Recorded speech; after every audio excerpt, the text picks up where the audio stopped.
As a child, An Young began to see jellies, traces of human desires and anxieties invisible to other people. At first, her father tried to solve his daughter's problem by going to a psychologist and then sent her to a foster home, hoping that everything would be solved as soon as the girl had a mother. When Young grew up, nothing changed. After getting a job as a school nurse, the girl decided that she had to help people. Now she makes sure that the students exercise and laugh regularly because laughter prolongs life. In the school cafeteria, the group discusses that a guy nicknamed Squid Ring is going to ask Jellyfish out on a date. This breaks the heart of one of the students in love with the guy and young Sungkwan, who wants to find the girl and stop the date. Running through the hallways, the boy looks into offices, but Jellyfish is nowhere to be found. Suddenly, something stings the young man in the neck on one of the stairs and he has to go for the nurse. A cool Squid Ring cooks up a romance at its best, getting his friends to arrange heart-shaped candles and persuading the principal not to disperse them. The culprit herself watches from the roof, having climbed onto the netting for a better view. At the nurse's station, Young pulls out a mucus with a heart on the end of it from the bite site. The nurse recommends that Sungkwan go home, but the guy can't give up and goes looking for Jellyfish again. Young follows him and sees his jelly bean, an exact replica of Sungkwan, frozen with a sad expression on its face. Armed with magical ritual paraphernalia, the nurse plans to get rid of the phantom. Climbing to the roof and following the schoolboy, the girl sees drops of people's desires and anxieties scattered everywhere. Hong In, the 11th grade class teacher, tries to call the disinfection service, but so far no luck. Young sees an aura around the teacher, but she tries to ignore it and asks the teacher to talk Sungkwan into going home. The couple has a hard time talking, there's a spark between them, and the nurse's plastic sword makes the teacher a little uncomfortable. The girl also focuses her attention on Hong In's prosthesis, but quickly returns to talking about the student. Young tells his teacher about the bite, which becomes inflamed. Hong In has no choice but to go in search of the boy. The jelly phantoms are getting bigger and bigger, which means things are bad. Walking through the pink blobs, the nurse bumps into a basement door. It turns out that only Hong In has the key and the nurse has to use her magic sword to break the chain. Once down in the basement, Young sees that it is filled with jelly-like entities that begin to stick to his feet. Sungkwan is getting worse and is already having trouble moving his legs, but he never catches the eye of the teacher, who just happens to notice the basement open and decides to check it out. The teacher catches the nurse swinging her sword, but she quickly makes up a story about Zumba, which she decides to do. The guy finally makes it to the rooftop, where Jellyfish continues to watch the date being prepared. Kwan's son once again chickens out and says he's here for the headphones. Suddenly, he becomes quite ill and falls to the floor. Young and Hong In go down even lower than the basement, and it's also full of all sorts of creatures that the nurse has to contend with. But what impresses her most is the way her buddy's aura glows. At one point, the medic starts laughing, startling the teacher with it. The pair find another door under the school that no one knew about, and what they see behind it is quite startling. Squid Ring puts on a whole show for his girlfriend, asking her to become a couple in front of everyone. Leaning against the net, Sungkwan watches his beloved go to another. At the same time, the teacher and the nurse find the mystical Ah-Chi stone and the girl fails to stop her mate in time. Hong In flips the stone and the young men are thrown back against the wall. The teenagers at the school begin to fall and panic ensues among those who manage to survive. Grabbing her glowing sword, the nurse rushes off to save the world, leaving Hong In to contemplate the open portal. The distraught teenagers climb to the roof, where Sungkwan seems to have gone completely insane.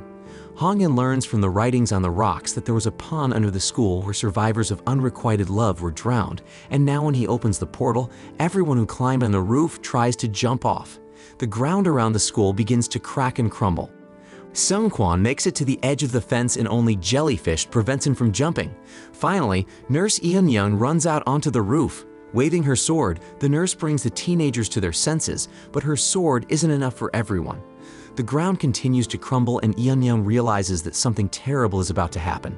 Suddenly, a giant monster appears from under the ground with a huge scarlet mouth and sharp teeth.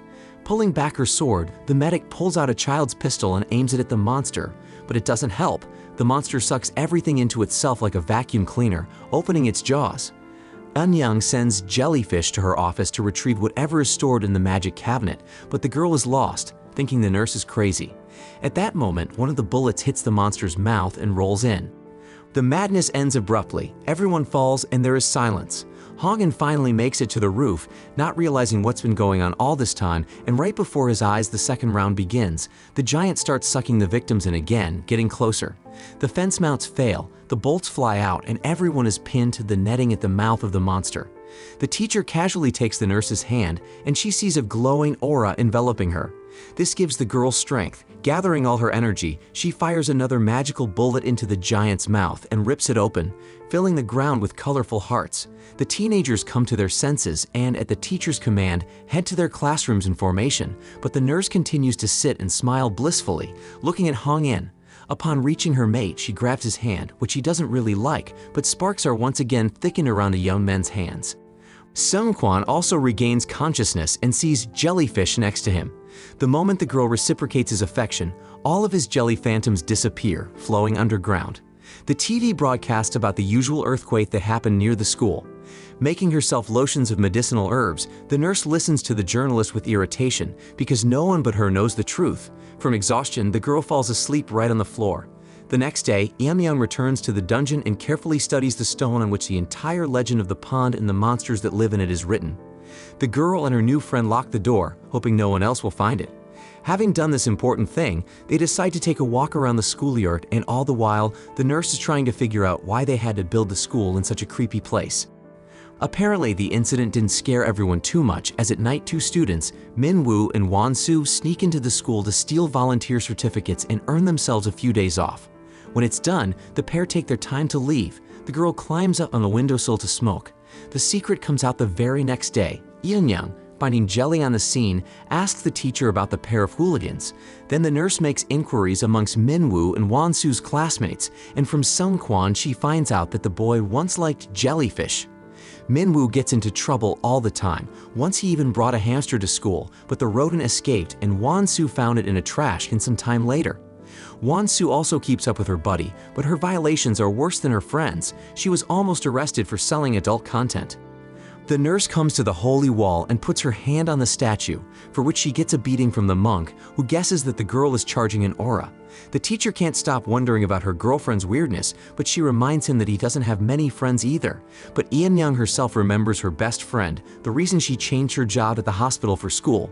When she comes to this very friend for an acupuncture session, the nurse tells her both about the case of Jelly and about the couple Won-soo and Min-woo, who have been linked by a very strong essence from birth, and their bond is getting stronger and stronger. Her friend tells Eun-myung that Jelly is very fond of hair, so the way out would be to shave the young men, but the nurse realizes that this is impossible.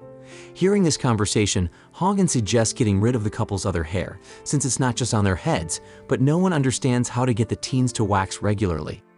Awakened by this conversation, Jellyfish can't stand it and promises to settle the matter. Taking advantage of the fact that Min-woo once liked her, the girl writes him that he would be much prettier without the curls. That same day, the young man shaves himself bald, but the nurse sees that this has not helped. The jelly has become even stronger, clinging to the back of the young man's head. He has to figure out what to do with the rest of his hair. Hong-in suggests tying up the ends, and for that, he teaches his girlfriend how to tie knots.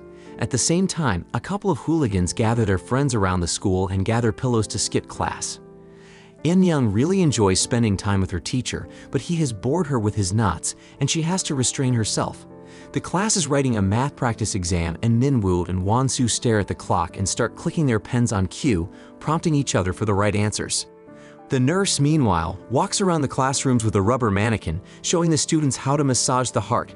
All these events get mixed up in the girl's head, and at night she is awakened by a nightmare in which the culprit of all the horrors is the former school principal and Hong-in's grandfather.